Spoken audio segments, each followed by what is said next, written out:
Meeting रखा गया था किस संदर्भ में मीटिंग रखी? देखिए, आज भागीदारी पार्टी के पदाधिकारी और प्रजापति स्वाभिमान मिनिस्टर गोरखपुर के पदाधिकारी को हम लोगों ने एक बैठक किया और उस बैठक में जो 26 तारीख को भागीदारी पार्टी के तत्वाधान में आपके रानी डीहा पीएम पब्लिक स्कूल में वंचित शोषित समाज जनजागरण महारैली का आयोजन हम लोगों ने किया है। उसी संदर्भ में हम लोगों ने एक बैठक किया था कि कार्यक्रम को सफल बनाने के लिए जो भी वंचित शोषित समाज के लोग हैं उनके बीच में जाएं और अपनी विचारधारा को पहुंचाकर हम लोग जो है कार्यक्रम स्तर तक ले आने का काम करें। पिछड़ी और अति पिछड़ी जातियों की बात करें तो कितने लोग आने की संभावना आपकी रहेगी? देखिए, उत्तर प्रदेश की सभी जनता ने सपा, बसपा, कांग्रेस, भाजपा सभी को देखा। 4 बार समाजवादी पार्टी की सरकार बनाया, 4 बार बसपा की सरकार बनाया, कांग्रेस की बड़े लंबे समय तक बनाया और भाजपा की सरकार बनाकर देख रहे हैं। इनको वोट तो चाहिए कि पिछड़े की दलितों की, वंचित समाज की वोट तो चाहिए, लेकिन इनकी हिस्सेदारी की बात नहीं करते। तो भागीदारी पार्टी ने एक विकल्प के रूप में उभर कर आया है कि जो वंचित शोषित समाज है उसको हम लोग मैसेज देना चाहते हैं, उनको समझाना चाहते हैं कि आप लोगों ने इन लोगों की सरकार बनाकर तो देख लिया, लेकिन ये आज तक देश को आजाद हुए 76 साल हो गया, हिस्सेदारी देने का कार्य नहीं किए। तो भागीदारी पार्टी एक सुनहरा विकल्प है। जिस तरीके से आप लोगों ने देखा आम आदमी पार्टी ने खेला किया, लोगों ने विश्वास जताया और 2 प्रदेशों में उनकी सरकार भी बनी। तो आज उत्तर प्रदेश ही नहीं, भारत के 12 राज्यों में भागीदारी पार्टी को एक सुनहरा विकल्प के रूप में लोग देख रहे हैं कि नहीं, भागीदारी पार्टी एक ऐसी पार्टी है जो वंचित शोषित समाज की हिस्सेदारी की बात करती है, जो अपने अधिकारों से वंचित हैं, जिनके बेटा बेटी पढ़ लिख कर बेरोजगार हैं, जो विकास की मुख्य धारा के अंतिम पायदान पर बैठे हुए हैं। हम चाहते हैं, जो मानवर कांशीराम जी चाहते थे कि जो विकास की मुख्य धारा के अंतिम पायदान पर बैठा हुआ व्यक्ति है, हम उनको पीछे से उठाकर आगे बैठाएं। हमारे राष्ट्रीय अध्यक्ष माननीय श्री प्रेमचंद प्रजापति जी उन उपेक्षित जातियों की हिस्सेदारी के सवाल को लेकर लड़ रहे हैं।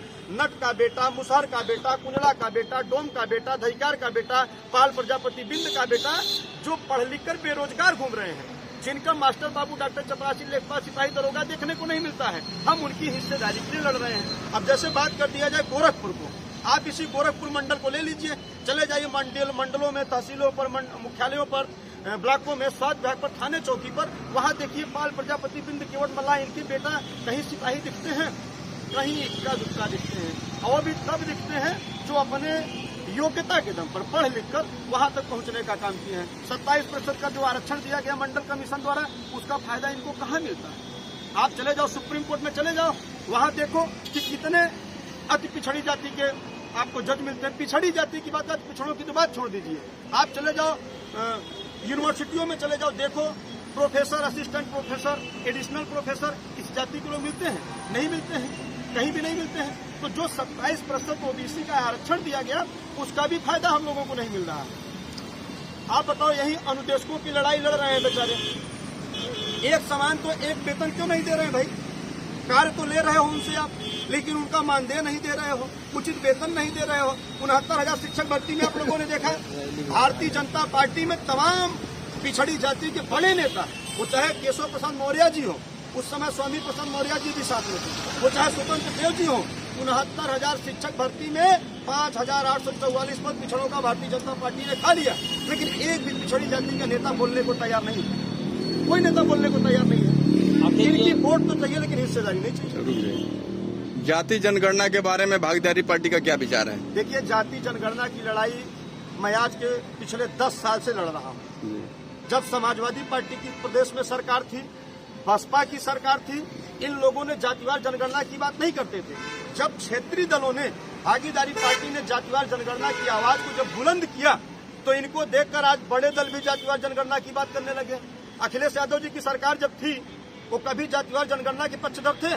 कभी बात किया?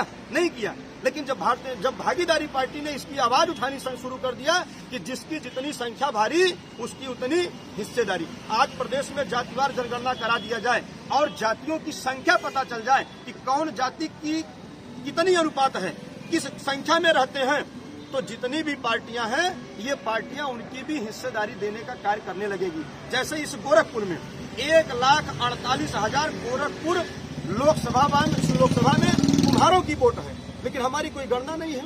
अभी जब मैंने रैली का आयोजन किया तो भारतीय जनता पार्टी के बड़े नेताओं ने मुझे फोन करके कहा, अरे नेताजी आप तो जो है रैली करने जा रहे हैं गोरखपुर में। हम कहा बिल्कुल रैली कर रहे हैं। कहा कुम्हार कहाँ है वहाँ गोरखपुर में, कुम्हार कहाँ है? मतलब मेरी कोई गणना नहीं है। अगर जातिवार जनगणना आज हो जाए तो दूध का दूध पानी का पानी हो जाए। हम चाहते हैं, हम तो योगी सरकार से भी गुजारिश कर रहे हैं, केंद्र सरकार से भी गुजारिश कर रहे हैं, लेकिन चूंकि प्रदेश के हाथ में ये होता नहीं है। प्रदेश की सरकारें सर्वेक्षण तो करा सकती हैं, सर्वे करा सकती हैं, लेकिन गणना नहीं करा सकती हैं। हम तो मोदी सरकार से कह रहे हैं कि आप जातिवार जनगणना कराओ। जो आपके नेता फोन करके पूछ रहे हैं कि कुम्हार कहाँ गोरखपुर में है, तो अभी दूध का दूध पानी का पानी होता है। भागीदारी पार्टी ये चाहती है कि उत्तर प्रदेश ही नहीं पूरे देश में जातिवार जनगणना हो। बाबा साहब बी.आर. अम्बेडकर जी ने संविधान में प्रावधान दिया था कि हर 10 साल पर सर्वेक्षण हो। जो जातियां का विकास हो गया, संख्या के अनुपात में उनकी भागीदारी हो गई, तो उनको अलग करके जो उपेक्षित है उनको शामिल करके उनकी भागीदारी देना चाहिए। लेकिन सारी जातियां इसको एक पॉलिटिकल एजेंडा बना ली है। उनको वोट तो चाहिए लेकिन हिस्सेदारी नहीं चाहिए। वो भागीदारी की बात नहीं करना चाहते हैं। अंतिम तौर पे क्या कहना चाहेंगे?